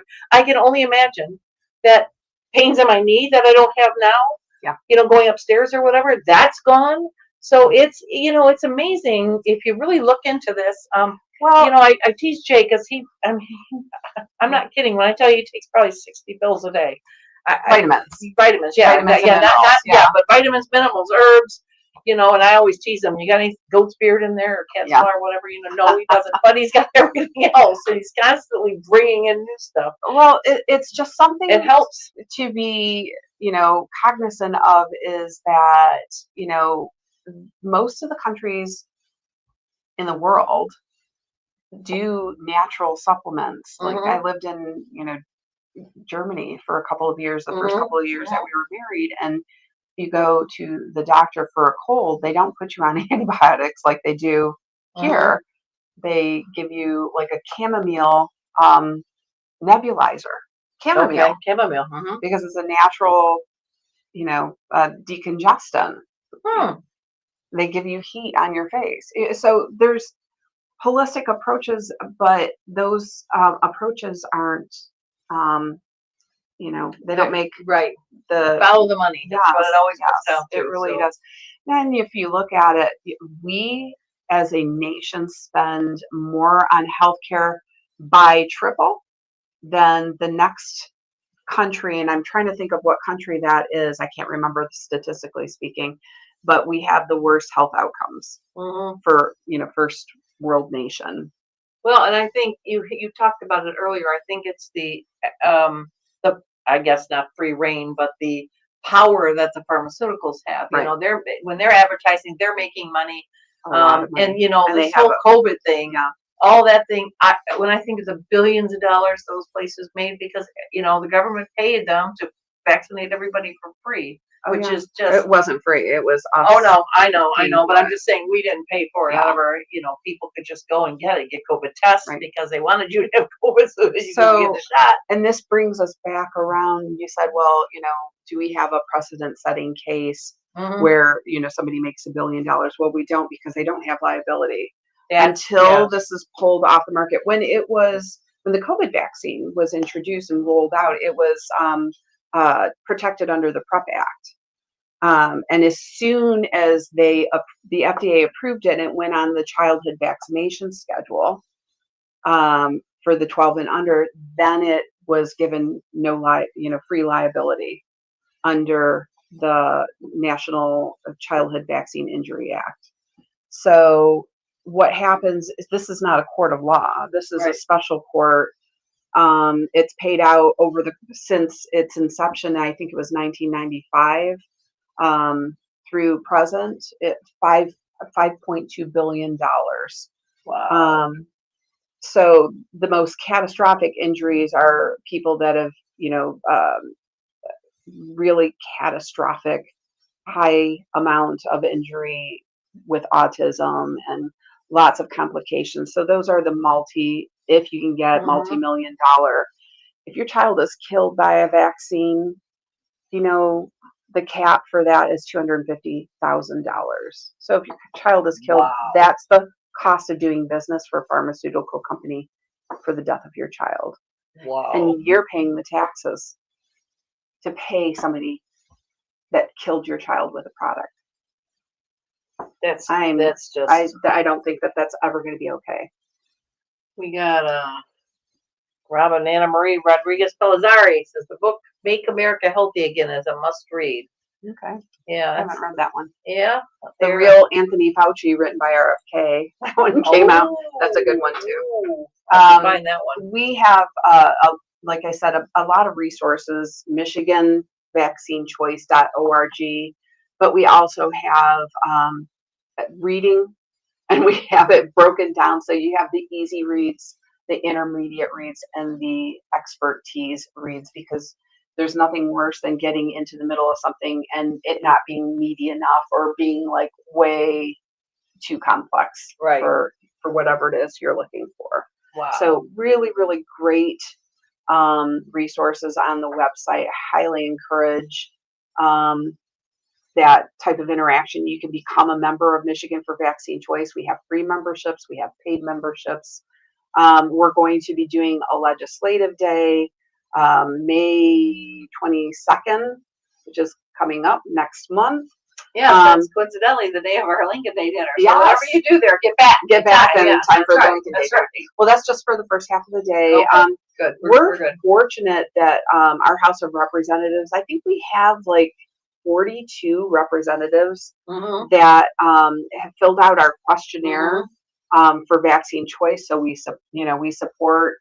We don't, as an organization, we don't endorse because we're a 501c3, but we send out a questionnaire during election time to find out who aligns with our mission statement and the goals of our organization. And we've got a lot of great representatives. I want to say, and I can't remember for sure, but I want to say Representative Gina Johnson was a voice for, she was a voice for vaccine choice. I have her on speed dial. I have Jim Ristad on speed dial, Matt Maddock on speed dial, a number, Brad Paquette. I'm going back and forth with his office because there's an initiative that we want to try to take up to advance an issue with mandates in conjunction with COVID vaccine. That's a good, that brings up a question I was thinking a second ago. Are most of your, I guess, guidelines, laws, whatever that is you have to follow or people have to follow, is it mostly federal or does it come from the state or both? So for the exemptions, vaccine stuff is at the state level. Okay. Unless you're talking about mandates within a government organization. So federal mandates only apply to federal organizations, whereas state mandates, state issues are applied at the state level. Okay. All right. And so you're saying you have some initiatives coming? Yes. I can't. Okay, that's fine. We'll be announcing those prior to our legislative day. Okay. If you're interested in coming to legislative day, I would say reach out to the organization. My email is media@michiganvaccinechoice.org. I'm the media marketing and communications director. I answer a lot of questions for people that are just looking for information or being pointed in the right direction. Legislative day is a really great opportunity Take that in, will you, Tyler? Media at Vaccine Choice. Media at MichiganVaccineChoice.org. Is it MI or Michigan? Media at Michigan Vaccine Choice. Michigan spelled out all the way. MichiganVaccineChoice.org. And that's our website too, MichiganVaccineChoice.org. Legislative day affords the opportunity. Vaccinechoice.org. Go ahead. Sorry, I want to put that up on the. Choice.org. See, I do the same thing. You got to P Get in rid of there. that P. Perfect. Change the P to the O. So, you know, a lot of people are intimidated talking to House, you know, their representatives or their senators. They don't know how to find them. They don't know what to say. It's a really good opportunity because if you're coming, you don't have to speak. We put together teams of people like me that have done it before. So you can enter in with kind of like a buddy system. It's incredibly empowering. We introduced some of our vaccine injury stories of people that are here in Michigan, and it's really good to become engaged. I would also say we do a lot as an organization to help people understand what their rights are under law, how to read the law, how to break it down, because it's really difficult. It's legalese, and it's really difficult for people. So we do like town hall meetings. I do a back to school, sometimes in June for back to school, just to kind of walk new parents through what it is to get a waiver, this whole digital process, and how you can opt out of MICR. MICR is the Michigan Care Improvement Registry that, like, they're putting all of your data into. You can opt out of that, and then you don't have to deal with it. So it's simple. It's a simple thing to do, but you don't know. You don't know. No, you don't know what you don't know. That's for sure. And they're certainly not telling you. So let's say now that you got a legislative thing coming, and it'll be prior to the 22nd. After your legislative day, maybe as you're planning your day, grab a legislator, whether it's Gina or Brad or somebody that, you know, Representative Burkett, Representative Johnson, that would want to talk about this, and let's get them on the podcast. Let's bring you back and let's get them on the podcast. Talk about what it is you talk about.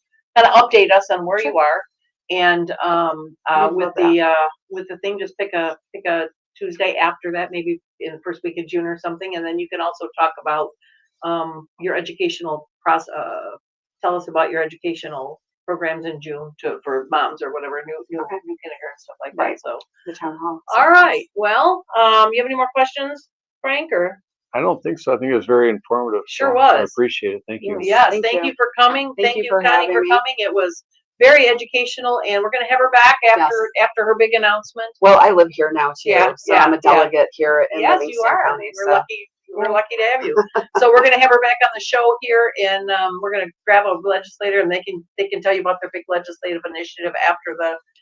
So look for that sometime in early June. Or maybe late May, but probably more like early June. And then she can also talk about her back to school programs that will be coming up about then. So let's kind of pencil in that maybe that first Tuesday in June. See how we do. If you wouldn't mind, can we add just the website on its own as well? Sure, just Michigan Vaccine. Take the media ad off. Yeah. MichiganVaccineChoice.org. Go look at all the great resources. My email's there. To media at michigan.org. Yep. And thank you for getting engaged. It's very incredibly powerful and empowering. As a parent, there's nothing better that you can do. No better investment that you can make. If you have make sure that anybody watching, if you know a parent of young children or a parent to be, or especially a parent with a child that's going to go to school in the next year or two, you might want to share this podcast. Pregnant moms, yes. Share the podcast. Let them know that, you know, there's an organization that will answer their questions. I don't know what that says. You can't see it from here. I've brought some information that will be here at the Victory Center. Victory Center. Okay. Yeah, we'll leave that up front for people that come in. So, all right. Well, thank you again, Connie, for coming. We're going to go to a commercial here. And we'll be right back.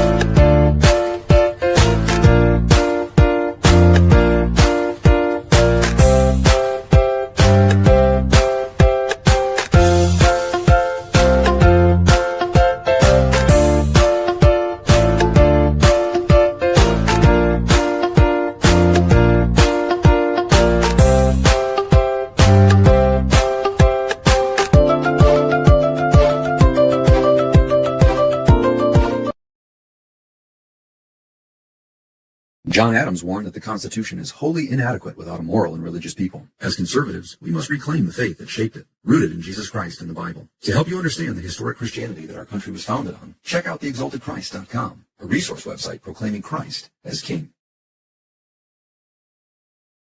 Bunny's Fabulous Seasoning is a fantastic new blend of herbs and vegetables made in Livingston County.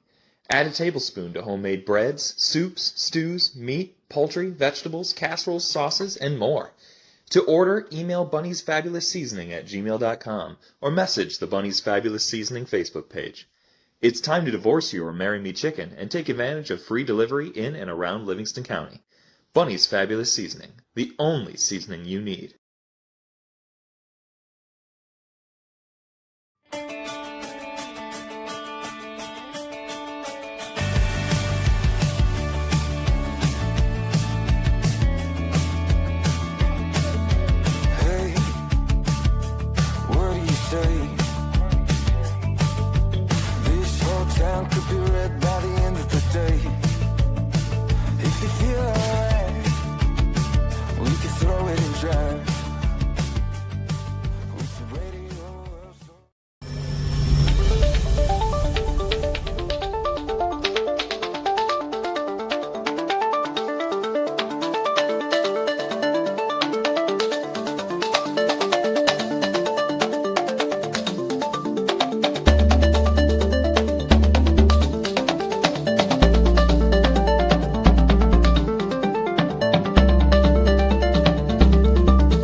And we're back. Well, thanks for sticking around with us.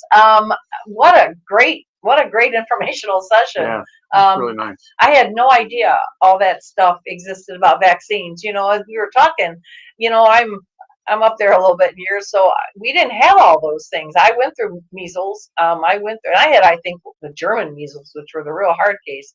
And I had that, and we had chicken pox, and I never got mumps, but most of my friends did.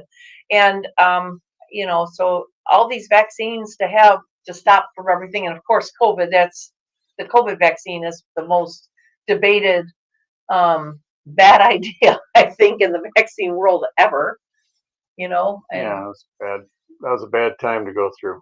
it was a very bad time. And I'm, you know, I didn't get it. And you said you didn't get it. And I think a lot of people didn't, but I did have COVID. Did you have COVID? Did you? I did. Yeah. I did. Yeah. I had the Delta version. I did not get the first version, but I did get the Delta version, and it was a high fever for about a week. It was pretty miserable, and from that sense, I had a fever and I slept a great deal. But you know, I had no side effects other than that. I take it back. I did have a side effect. It took me 2 years to be able to hit a high note again. I'm a singer, and my range just decreased. And suddenly I couldn't sing the songs I had sung for a long time. So I don't know what happened there, but eventually I worked my way back up and I could pretty much do it now, but it took a long time. And I got it in the Delta version maybe 5-6 years ago, maybe 5 years ago.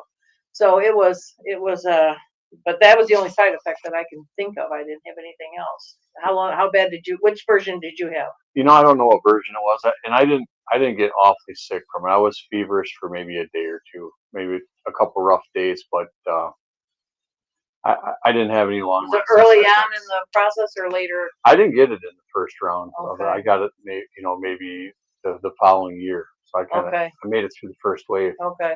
Yeah, I didn't catch first year, but I had that Delta version before. I had the highest fever I ever had. But I was also checking. I was in Florida, which was miserable. I was stuck in my condo and nobody around. And my friends in the condo would drop off dinners and stuff at my front door and, drop gallons of water off and stuff like that for me that I needed, which was very nice. But it was, I got to sit on my balcony and watch everybody in the pool die.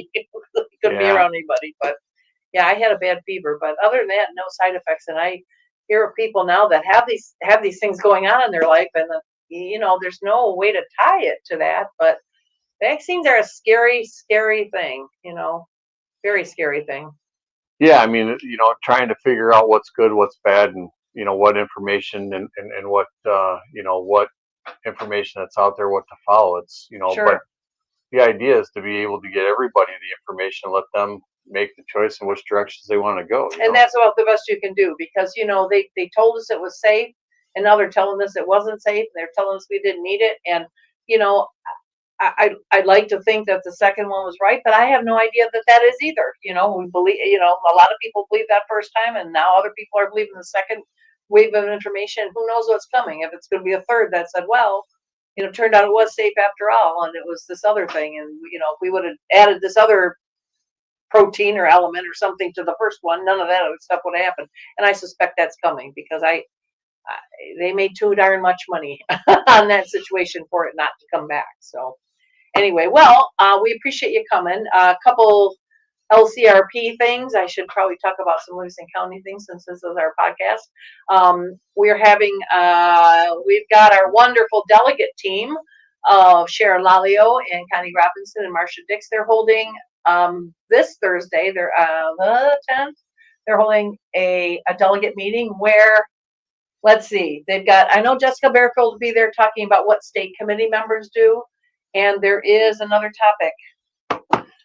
While you're thinking about that topic, I'll tell you, they're doing a great job with training the delegates and getting, I truly think that the delegates of Livingston County are going to be the most up-to-date and trained advocates for the Republican Party in the state of Michigan.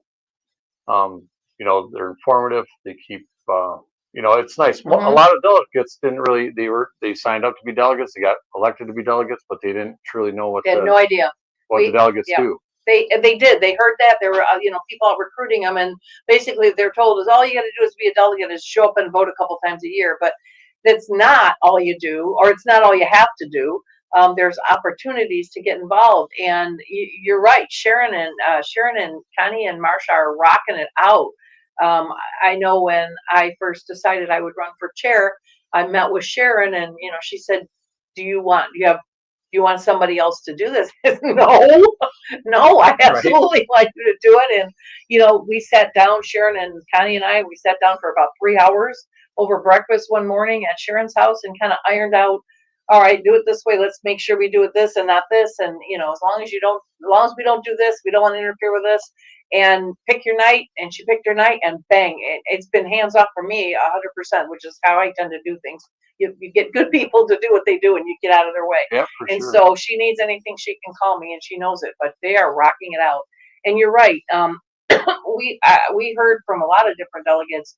Yeah, I'm a delegate, but I don't know what that means. I don't know how do you do that? And okay, well, you sign up for a newsletter, you watch our page, we post stuff for delegates, but every month they do something for delegates. So some sort of education. Oh, Mike Murphy, he's going to discuss his run for Senate. So it's Mike Murphy and Jessica Bearfield this Thursday at Remax between Brighton and Howell there.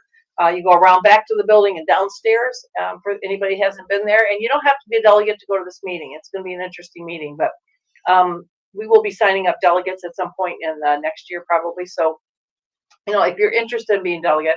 On that note, we have our LCRP meeting is first Thursday of the month. We have the technical voting part of the meeting from 7 to 7:30. I think last Thursday was 7, was over by 7:10. We get through our voting, we're done.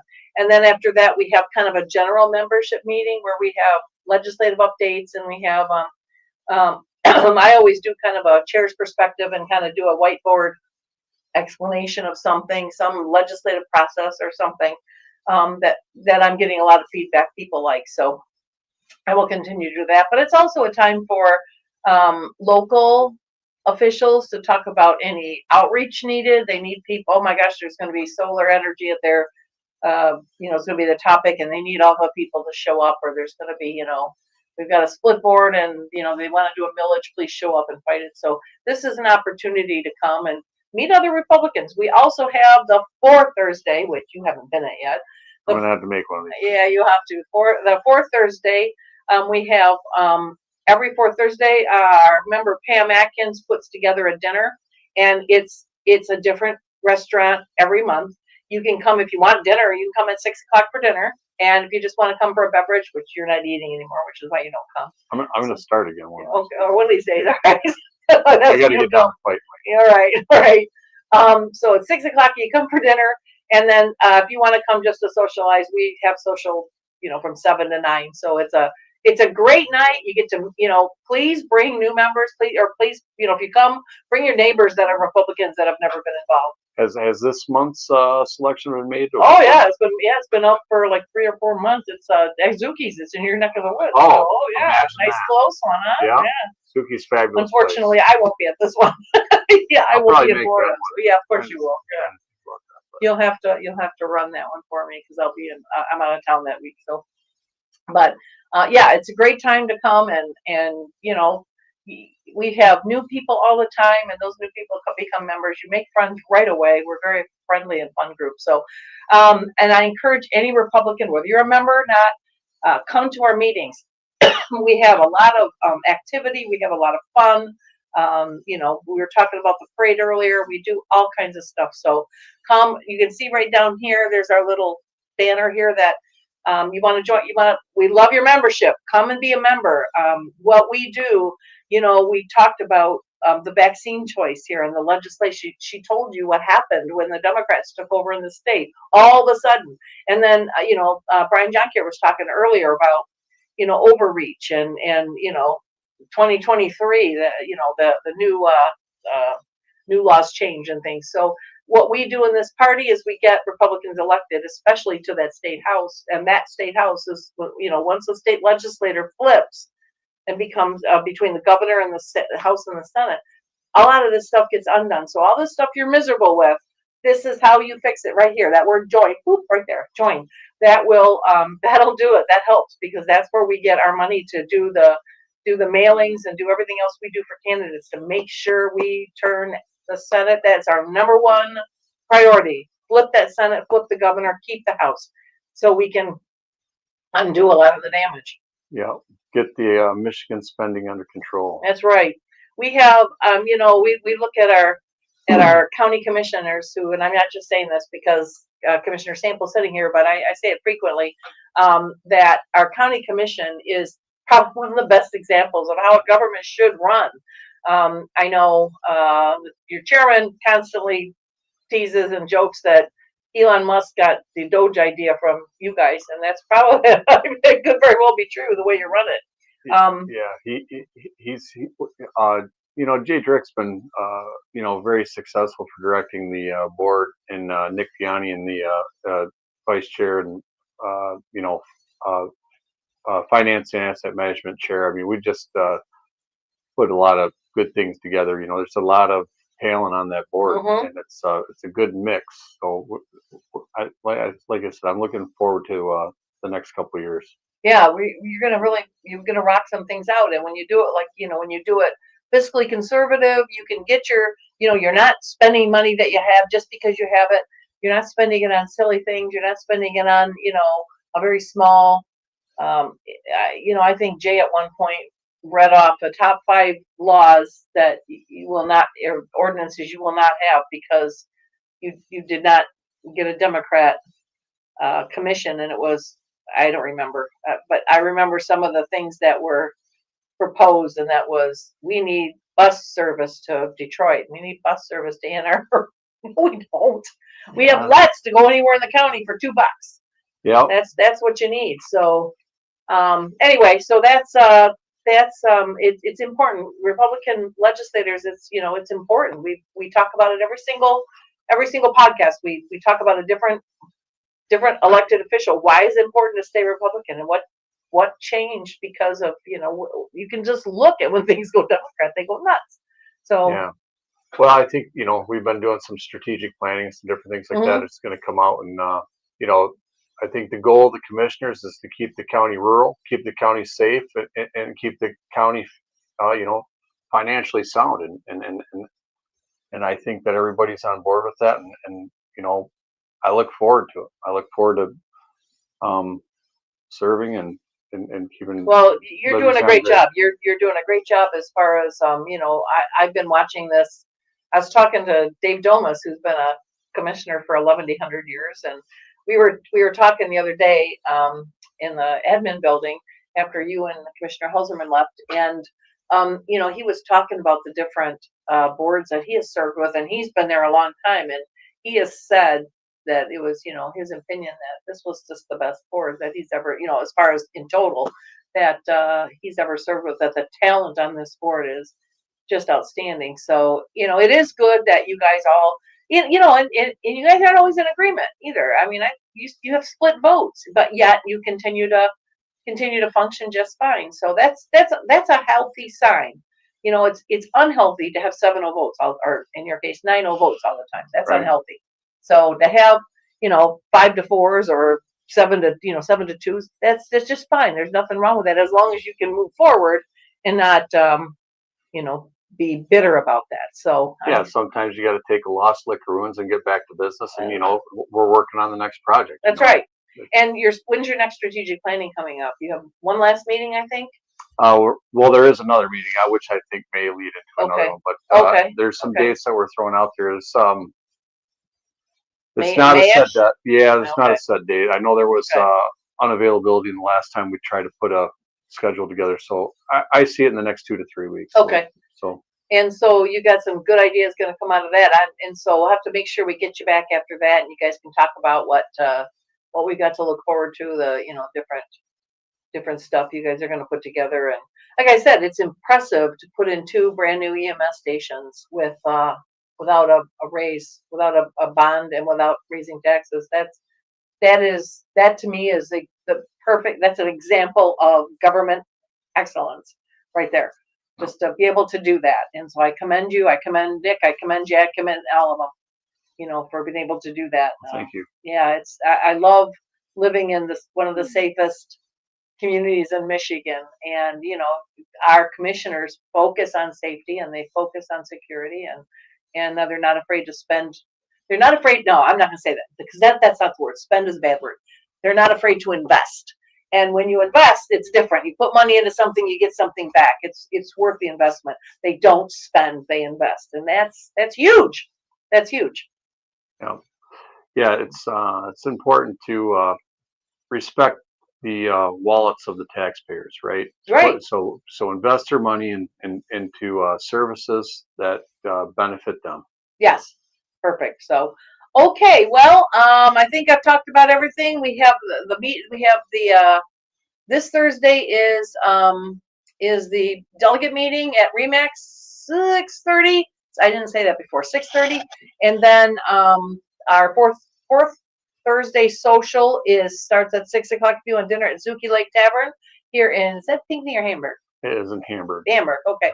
So we middle county people. We're confused by the dividing lines down here. So yeah, there's a turf war Hamburg County. So all right. Well, come on down for that. There will be, I think, on the 17th. We'll talk more about it next week, but I will be having a kind of a town hall, kind of a Zoom meeting I've got a couple things that I could discuss. I'm debating which one. Next Tuesday on a podcast, we have, for starters, we're still focusing on our second one, but we're going to have Kevin Rinke on the show, and he's going to discuss kind of what does this upcoming Senate race look like, the U.S. Senate race, and what does the upcoming gubernatorial race look like? He's considering jumping in. He's not decided, but we're going to have him on there next Tuesday. So bring your questions for him, and your thoughts on what it's going to take.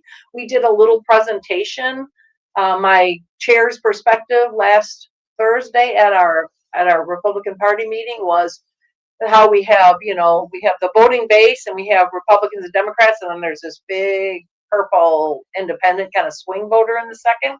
And normally they choose right or they choose left. So it looks like you have Republicans and Democrats only. This year it's going to be different, or this next cycle is going to be a game changer, because we now have our first independent candidate, and he is not going to be one to be trifled with. He's a very experienced campaigner. So it's going to be, for the purely academical observations, it's going to be fascinating next year because of that. It's a whole new game. Yeah. Game changer. Yeah. So when is Kevin on?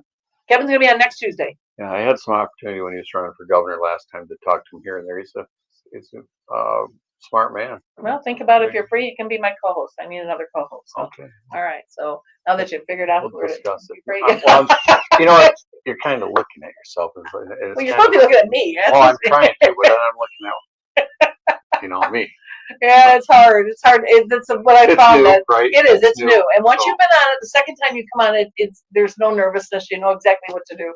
And what's hard is getting used to, because you keep wanting to turn your head Right. and talk to like that. See, and so it's hard because I'm looking at you there, and I'm talking to you, but I'm also talking to the audience. So, Right. all right. Well, we'll see you next week, next Tuesday. If we don't see you this week at the and remember, you've got also Michigan vaccinechoice.org. That's where we got a lot of the information. You get further information. And we're hearing from Rob and Anna Marie Rodriguez-Palzari. Love their critiques. Rob keeps me honest. He calls me every time after the show and tells me what I did right and what I need to do next time. So he's a big help. He is a master of selfies. He is. I know. I love his selfies. I can't take selfies. He does good selfies. Great show. Very impressed. Thanks, Rob. Appreciate that. All right. So go to our website right now, right down here, right there. There's the address. Go sign up, become a member, join the fun. And if you think of any, my email is chair@LivingstonRepublicans with an S.com. Yes, .com. And there's something you want to see on this podcast, send me an email, let me know. Okay. All right. Thanks, Frank, for coming. And as always, Thank thanks Tyler Hammock over there for being our techie guy over there. That helps me a lot. So appreciate it. And we'll see you next week. Yep. As soon as I find the outro. There. No, that's intro. Where's outro? Can't find it. Oh, there. Got it.